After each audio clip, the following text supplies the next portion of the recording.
എല്ലാവർക്കും മുട്ടൻ പണി കൊടുത്തിരിക്കുകയാണ് ബിഗ് ബോസ്. അപ്പൊ നോറേനെയും ജിന്നോനെയും വിളിച്ചിട്ടുണ്ട് ബിഗ് ബോസ് കൺഫെഷൻ റൂമിലേക്ക്. അത് കഴിഞ്ഞിട്ട് ഒരു കവിതയാണ് കൊടുത്തിരിക്കുന്നത്. ആയുഷ്കാല മൂവിയിലെ ശ്രീനിവാസൻ പാടുന്ന കവിത ഉണ്ടല്ലോ, ആകാശ ചെരുവിൽ ആരോ പുലരിക്കിണ്ണം തട്ടിമറിച്ചു. അപ്പൊ അതാണ് കൊടുത്തിരിക്കുന്നത്. അതിന്റെ അഡീഷണൽ ആയിട്ട് 4 വരികളും കൂടെ എഴുതണം. അത് കഴിഞ്ഞിട്ട് നാളെ ലാലേട്ടന്റെ എപ്പിസോഡിൽ വായിക്കണം എന്നാണ് പറഞ്ഞിരിക്കുന്നത്. അപ്പൊ അവരുടേതായ രീതിയിൽ അതിന് താളോ ഇതെല്ലാം കൊടുക്കാമെന്ന് പറഞ്ഞിട്ടുണ്ട്. രസകരമാക്കാനാണ് ബിഗ് ബോസ് പറഞ്ഞിട്ടുള്ളത്. മാതൃദിനത്തോടനുബന്ധിച്ച് പിന്നെ കത്തെഴുതാനും ബിഗ് ബോസ് പറഞ്ഞിട്ടുണ്ട്. നാളെ ഇപ്പം മദേഴ്സ് ഡേ സെലിബ്രേഷൻ ആണ് ബിഗ് ബോസ് വീട്ടിൽ നടക്കുന്നത്. അപ്പൊ ലാലേട്ടന്റെ മുമ്പിൽ അപ്പൊ എല്ലാവരും അമ്മമാർക്ക് എഴുതി കത്ത് വായിക്കണം, കവിതയും പാടണം.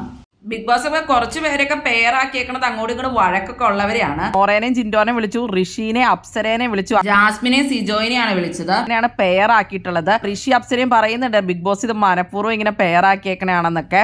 പിന്നെ ലൈവിൽ നടന്നുകൊണ്ടിരിക്കുന്നത് ഇപ്പൊ ഇവരെല്ലാവരും സിനിമയ്ക്ക് കൊണ്ടുപോകാന്നൊക്കെയാണ് ബിഗ് ബോസ് പറഞ്ഞിരിക്കുന്നത്. മഞ്ഞുമൽ ബോയ്സ് സിനിമ കാണിക്കാമെന്നും പറഞ്ഞ് വൈകിട്ട് റെഡി ആയിരിക്കാൻ എല്ലാവരോടും പറഞ്ഞേക്കുവാണ് ബിഗ് ബോസ്.